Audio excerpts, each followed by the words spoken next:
What should have been a 10-day sail from Brisbane to Vanuatu turned into a month-long survival story. Both engines failed, the winds betrayed us, and the crew found themselves drifting through mine-infested waters off of New Caledonia, while I was sipping coconuts at the resorts in Vanuatu. Alright, ladies and gents, I'm gonna tell you the tale of crossing the oceans. William, Abraham, and I flew to Vanuatu so that we didn't have to do the crossing. And they did the crossing without us, which means they did all of the vlogging without us, which means there's very little vlogging done. And this is why you see me most of the time, because I'm the only one who does the vlogging. And so since they didn't do very much vlogging, I have to get the story from Dustin of his memory 2 years ago. Is it completely accurate? Who knows? I wasn't there, but it is a great story.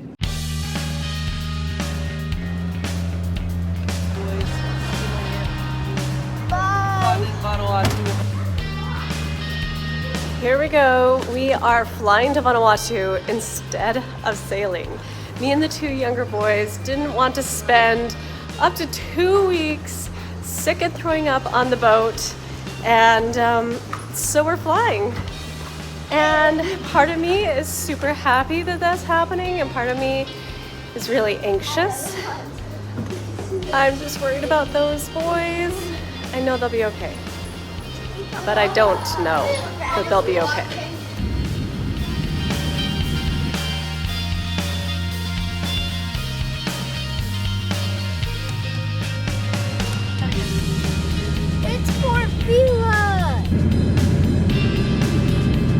That literally took us 2 hours, when it will take 2 weeks to sail here. A 2-hour plane ride and we were back home, while Dustin was very much still in Australia. It was supposed to be a 10-day crossing.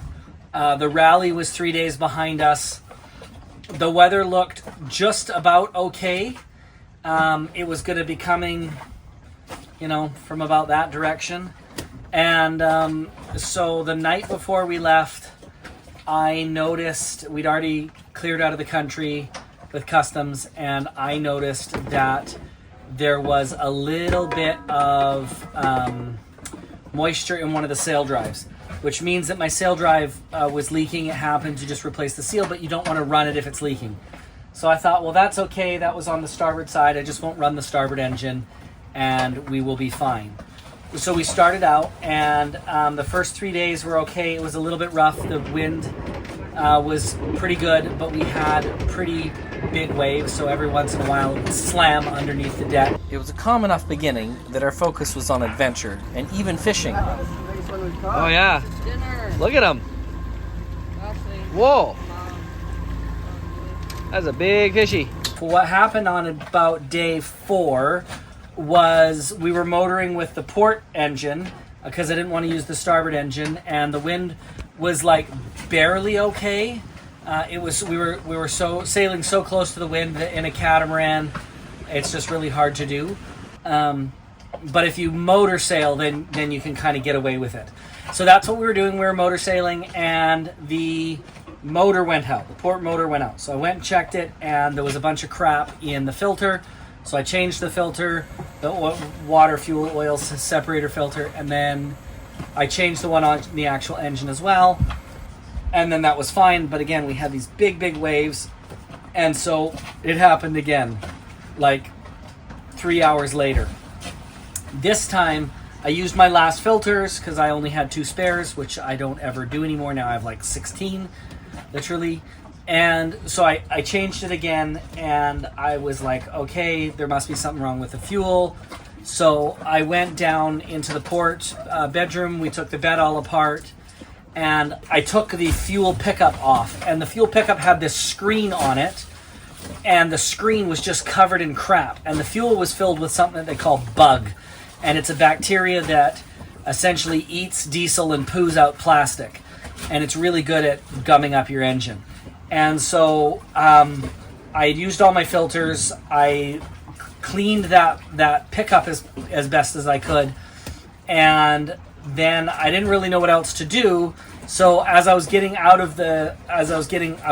the bed, hopping down to come up to look at something, but the waves were so high that just as I hopped off the bed, the waves lifted the whole boat up. So I jumped off, but then the boat was still under me, and I caught my feet and I fell and I hit the back of my neck, and I lay on the ground. I think my nephew Josh heard me groaning, and he came running down, and he's like, "Don't move." And he's an EMT. And I was like, "Oh, don't worry, I'm not going to move. I can't." I was completely paralyzed. And I wasn't really too nervous. I felt at the beginning of this crossing, I had a strong feeling it was going to be a rough crossing, but we were all going to be okay. And I thought, being paralyzed isn't being okay to me. And so, oh, hey, that boat's Canadian. We should go talk to them afterwards. Yeah, see, we're definitely, okay, that's my anchor alarm. We're definitely dragging anchor. Anyhow, that's neither here nor there. Just reset the alarm, please, and then we'll fix it in a minute. So, I'm like, okay, I'm paralyzed, which is really not very good, but I'm sure it'll be fine. And after a few minutes, what happened was my body just sort of rebooted. I had just hit right at the base of my neck and temporarily paralyzed myself. I didn't go unconscious or anything, so that was exciting. So we made the decision to try sailing for New Caledonia instead of Vanuatu. The wind was coming from just the south point of New Caledonia. We were heading for New Caledonia without any engines. The Predict Wind said that the current weather was coming from directly in our beam, but the wind instrument obviously said it was coming from straight ahead of us. So we were trying to sail more or less straight into the wind, which is impossible. And I really didn't know what to do. And I knew that if I crossed around the north part of New Caledonia, we would then be heading straight into the wind, so that was no good. And I couldn't go south because, again, that would be heading straight into the wind. We tried tacking, and we just went straight backwards because of just exactly where the wind was and where the current was. So there was a huge current. We are dragging anchor a lot. We're dragging anchor a ton. Like, look at us. We're going to hit that boat in a minute. Okay. Excuse us while we take a break to set the anchor again. So, there I was, laying incapacitated on the floor. The end was in sight. So we decided to go into New Caledonia. The problem with going into New Caledonia is they have like a barrier reef that surrounds them. And the way the timing worked out is we'd be sailing in at around 1 a.m. I had a screenshot of a Google Maps of where there was a mooring ball that I could hook up to. There's nowhere to anchor around New Caledonia, because on my charts at least it says, oh, you can't anchor here because there's mines. Oh, you can't anchor here because there's uncleared mines from World War II. And I was coming in the middle of the night. So even if I had just wanted to just lay anchor and be done, I didn't really have that choice. So what happened was, as we got closer and closer to the north end of New Caledonia, which was about 80 or 90 kilometers away from where we wanted to be, the wind, and I didn't know what we were going to do because I didn't have, I couldn't sail any of the directions I wanted to go. I'm too stubborn to go back to Australia, which would be 5 days the other direction. It's probably what I should have done. A bunch of people that were on the rally that was 2 days behind us had turned around because of how bad the weather was and what a terrible direction the wind was. So what I did was I just prayed about it, and I felt like, no, you need to keep going to New Caledonia, even though I was ending up at the north tip, and there's no harbors or anywhere to anchor up at the north tip of New Caledonia. But as soon as I got within about 3 kilometers of the island, the wind shifted. It came over the mountains and then just went straight south. It wasn't on the charts. Predict Wind didn't say that was going to happen, but it did, which was a miracle. So we sailed down the New Caledonia all day. We've been out to sea, I think, 8 days at that point. And we just sailed all south along the island until we were just about to enter the harbor. It was getting quite dark because I think it was like 1 a.m. when we finally got in, or 2 a.m. Just as we started entering the harbor, it's about 300 meters wide. We were going half a knot, which is so slow. And a big container ship was coming. And the only way for me to get out of that container ship's way, because when you go so slow, if you're going anything less than 2 knots, you don't really have directional control with the rudders on a boat like this. So the only way to get out of the way of this container ship was if both engines worked. And they hadn't worked for 7 or 8 days, but I turned the keys. Both engines miraculously worked. We motored past the ship on an outgoing tide, so we were motoring into the tide, which gave us a little extra control, even though we didn't have the speed for it. And we came in. Now, again, at this point, it's probably 2 or 3 in the morning. It's pitch black. There was no moon. My nephew Josh was up front with a big flashlight kind of shining around. Some random drunk French dude was peeing off the side of his boat and saw us. So he yells at us in French. Josh speaks French and yells back, and he points. And the buoy that we were looking for, Hervier's buoy with Noumea Yacht Services, was right in front of us. And so we point to the buoy, we hook onto the buoy, which we never catch our buoy the first time. Everybody pretends they do. We just never do. Except for this time at 3 a.m. after... It was really quite miraculous. And while Dustin was navigating mine-filled waters with no engines at 2 o'clock at night, I was going to all the island resorts of Vanuatu. All right, guys, the car. Just say a prayer, will you? Good. Which one of you did that? You said a prayer? Good. Thank you. It's now going.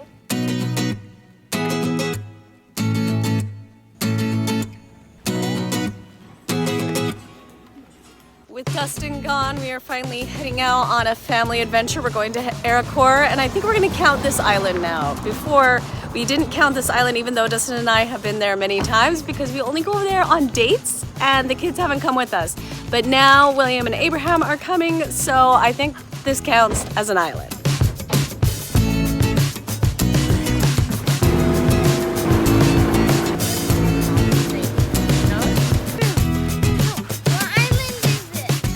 Back the sign. Suppose you want to bury Killamgong. We got the cabana. I'm always excited when we get to book the cabana. Woo woo!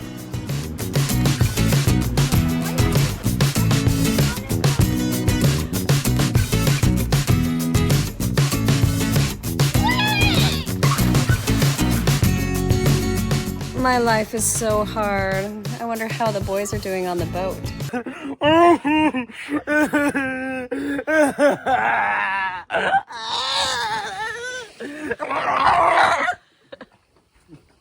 We didn't just go to Aracor, we went to Hideaway Island as well, which was so close to our house in Vanuatu that we could walk. We used to go to this island all the time. This is where I got scuba certified. And there's an underwater post box here. It's pretty cool. What are you looking at?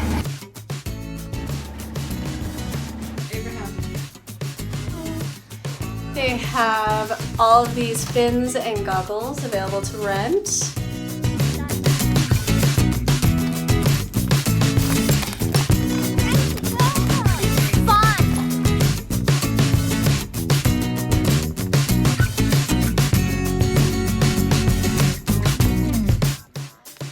After being all over, I think I love this place just as much as anywhere else in the world. Right in our backyard. Smiley face. And lastly, I want to include Irariki in our list of islands. We went there on a date when we first bought the boat to celebrate, but we didn't film it. So here's a very old video of baby McKay's at Irariki in 2017. We are heading over to Irariki. It's a resort that you have to take a boat to, and you pay for the boat, but then you can use the money that you paid for the boat with for anything you want, like food or souvenirs or other fun stuff. It is so amazing there, so I'm excited!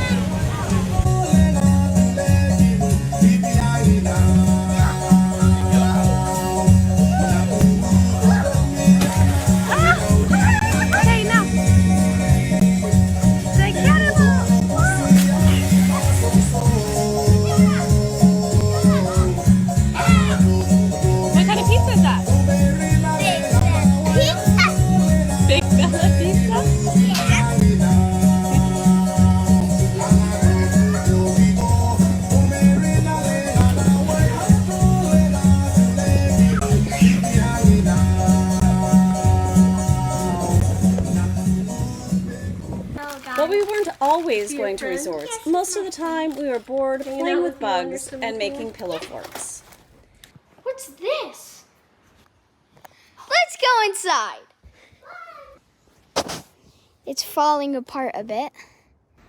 And once Dustin and the crew made it to New Caledonia, most of the nightmare was over. And then once we were in New Caledonia, we were able to get the boat fixed. We were so well treated by our friends there. My nephew Josh had served a mission for our church there, so he knew people from our church, and they just treated us so well and took care of us, and we had a delightful time in New Caledonia.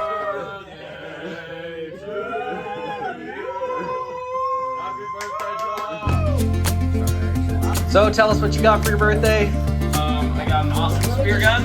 Nobody's in the water because they've all been closed for shark attacks. There's Destiny. Not my destiny, somebody else's destiny. Still for sale. So we've got most of our fuel problems solved, and now we're going on a hike and we're going to go do some cliff jumping. And you'll never see this footage because Lindy will say it's too shaky, but I don't care because she's not here, so it's this footage or no footage.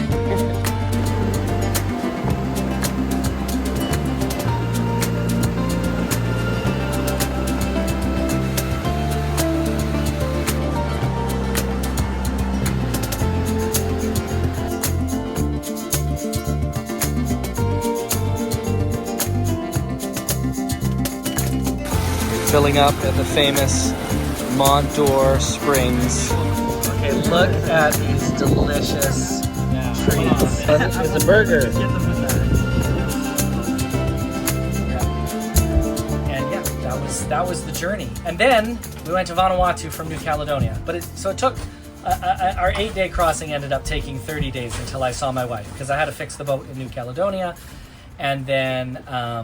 Now tell about the stuff in the room. Are we allowed admitting to this? Oh yeah, who cares? We're not going back there on our boat. Okay, so a country that shall not be named had just experienced a cyclone, and that was our next stop after New Caledonia.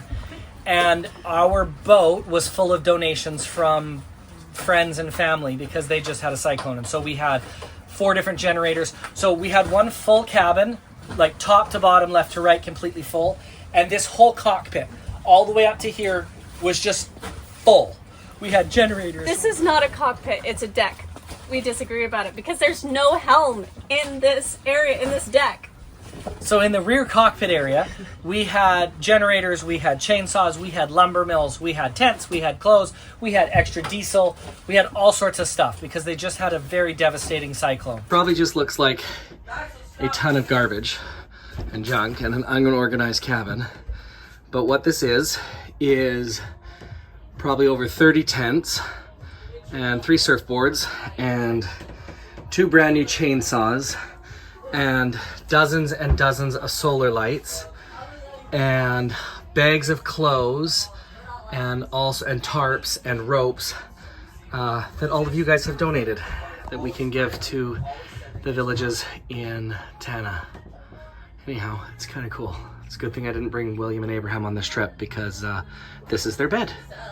Now, the first time we had been to this village, just as an example, just out of the kindness of their heart, they gave us heaps of fruit and vegetables and stuff from their gardens. This time they gave us about 7 green beans and a can of something. I can't remember what it was because that's how desperate they were. In the end, we were giving them tons of stuff. So we pulled into Port Resolution, and Immigration and Customs normally will come from Lenical. They'll drive an hour. You pay them $60 for their diesel, and they'll check you into the country. Well, they didn't have enough diesel on the island to make the drive. And so they wanted us to go to Lenical. Now, Lenical it's a rocky harbor. You're very, very poor holding with your anchor. And it's a terrible, 6-hour sail in really choppy seas, and I didn't want to do it. So what I did is I was like, well, could we just check in Port Vila? And they're like, well, yeah, but then you can't get off the boat. I was like, look, we really want to get off the boat. And I said, well, what if I leave you guys 40 liters of diesel here? Then could you come check us in? And he says, okay, if you leave us 40 liters of diesel, which we brought a bunch of extra diesel anyhow, because we'd been able to fill up again in New Caledonia, and we hadn't motored because our motors were not working. So we had a lot of diesel. if you leave us 40 extra liters of diesel, immigration will come in and check you into the country, and then you can do customs once you're in Port Vila. And so that's what we did. Immigration stamped everything for us, and they said it was okay for us to get off the boat. And because we were off the boat, they had a big truck come, and we took all of our generators and all of our chainsaws and all of our clothes. And I don't feel bad because these were all donations. None of us, you know, this wasn't for money or anything.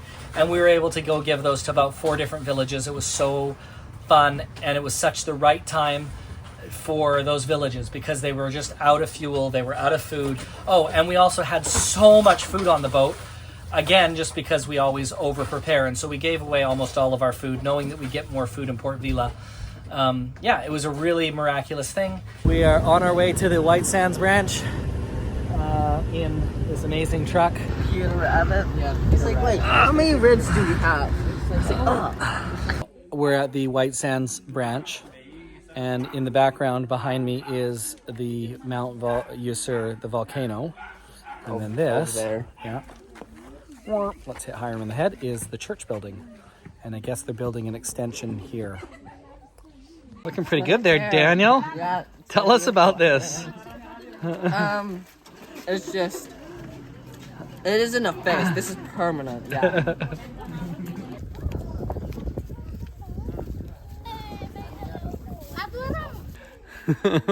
So the sisters are divvying up clothes to the different families so that everybody gets something.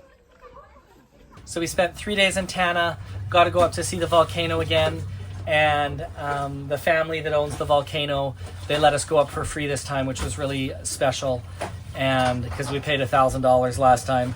And yeah, it was a miraculous event. Okay, this place is so incredible, I'm tempted to keep it to myself, but I will show you. So this is the waterfall. We walked up Sulphur Springs, the river that leads to Mount Yusur, the volcano. And we found this amazing waterfall, like oasis. It's so incredible. And Hiram's rubbing his nipples, just for you. Oh yeah, that's a good picture.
Went up to Port Vila and sailed in, and I got checked into the country, and we did customs. And of course, when customs came on our boat, we didn't have chainsaws or generators or clothes to declare. Look at that rainbow, Maxwell. Those all had disappeared somewhere.